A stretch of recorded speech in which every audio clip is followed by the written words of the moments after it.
So welcome to the channel. As you see, a different car here. Go towards a little angle. This one I got set up right now. This is a story about my Jeep. There it goes. Starting to run it. Starting to be acted up now.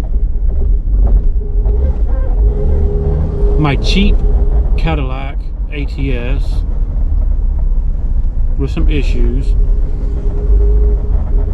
You can hear I was not running good.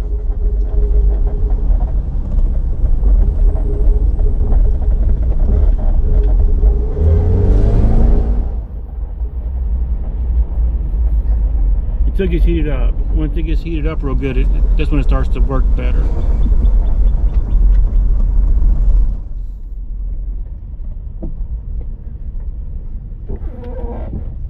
It just died right there.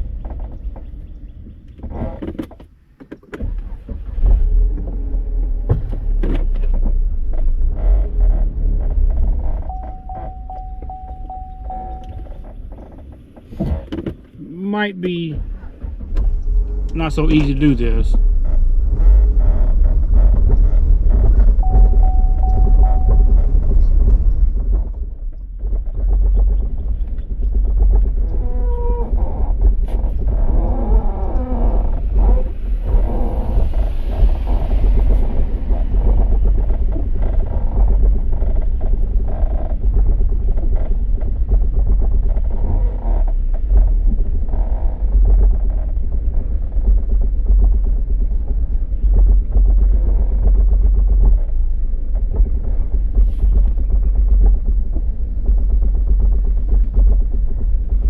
I was limit back and my plan didn't go the way I wanted it to.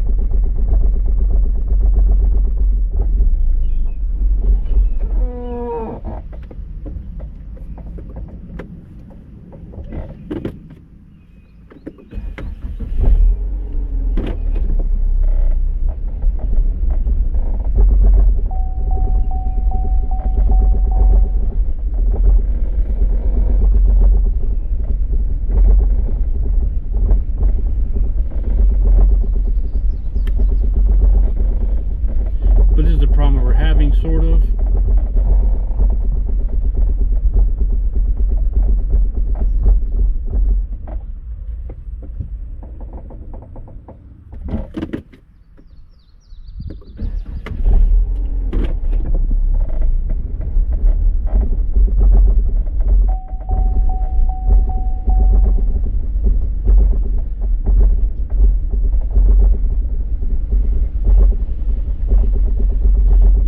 It's when I got it, it at least drove home, interstate speeds and all, but now it doesn't want to. So something a little more serious than what I thought.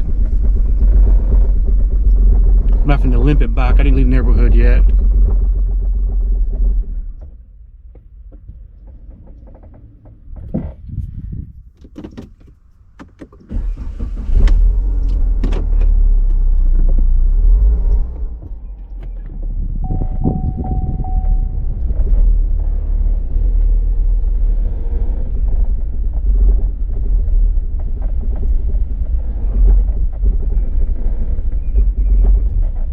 Push the throttle, it doesn't want to move much, kind of spits and sputters.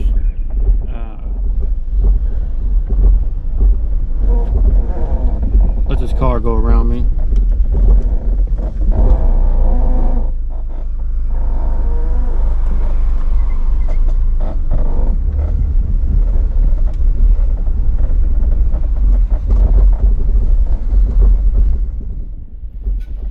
Yeah, so I mean, you know, we know there's issues with it, but it's a little more than we thought.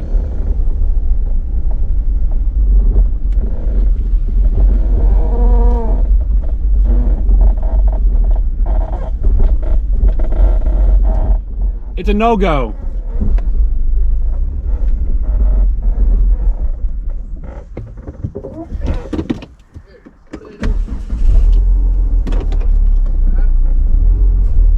I don't want to ride. I don't want to go nowhere.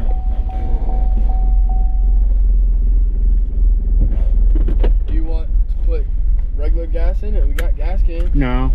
But it's got gas in it. Is it stale gas?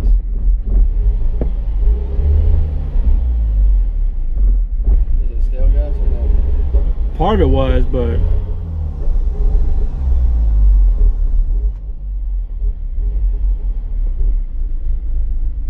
it might not be cold enough, like it might not be warm enough like did the trouble yesterday. We didn't want to run for a little bit.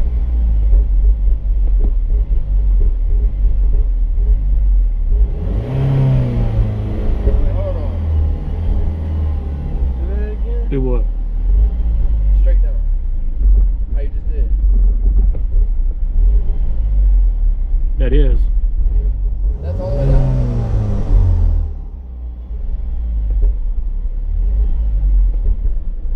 Something has to be wrong with the throttle and idle.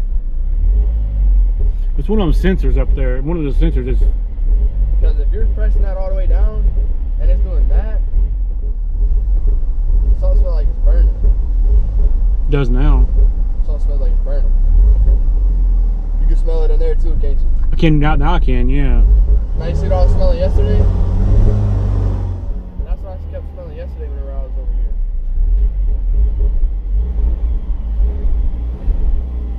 It's hot. I mean, the hood's hot.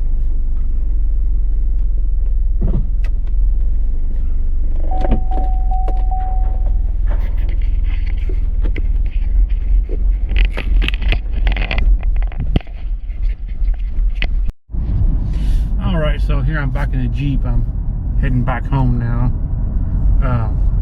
Turn the four-wheel drive lock off. I did not park in a ditch. I want to make sure I didn't get stuck, so I put it in four. But anyway, so as you can see in that bit of a run there, it was acting worse than it had before. Like I said, I bought the car in Jacksonville.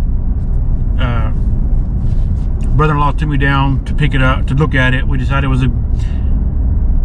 it looked like it's a good purchase for the price. And I'll tell you the price in a moment. Only thing we knew of at the time was it needs a new front suspension rebuild, which we can do that in his driveway. It's not that hard to do, he says, and he's done it before with other vehicles, so that we can do there. I just got by the parts, which I think he looked it up and it was like $500 for everything, which, okay, not a big deal. I got that. The running was always rough a little bit when it first started it. So when we first got it, it died a few times. We got it running well. I went to the gas station before I came up here, put fresh gas in, because like the car is set for 2 years before I purchased it. That also I didn't know before I went, but nonetheless, I'm still happy with the purchase. We just got to get everything running right on it, which we will. But so then, like I said, I drove it all the way home from Jacksonville, which is 43 minutes, 42 minutes, something like that from here. And once I got on the highway, it ran really well the whole way, running 70 mile an hour, sometimes 80. Even got in town here. We first started when we slowed down to stop, it would die. But at this point, it running really good. I even slowed down real slow, and he'd give it gas if it's going to sputter. It run perfectly fine. Brought it home, parked in his driveway, let it sit and idle for, I'd say a good 15 minutes. Not a problem with it.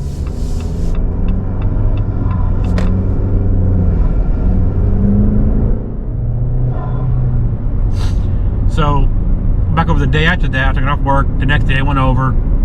It ran like crap again. Until it wouldn't stay running again, until we got it up to operating temperature was warm enough, then it started acting right again. I mean, it was still idling rough, but it was enough that you could do stuff with it. You could move around with it and everything. So there's that. So we ran a diagnostic on it with his tool. His is better.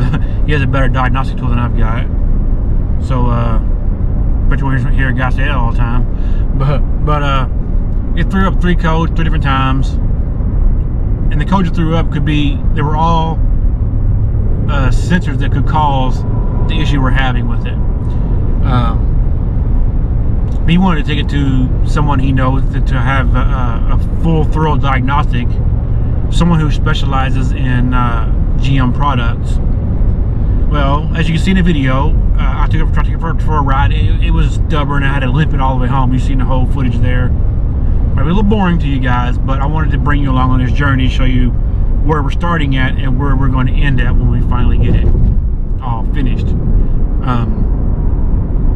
Now, something I didn't show you guys is when I got back to my sister's house, my brother-in-law's house, me and his son popped the hood on it, you know, we're messing around with it. But I did find his son's not real automotive inclined yet, but he's learning, just like me. So I figured, why not, you know.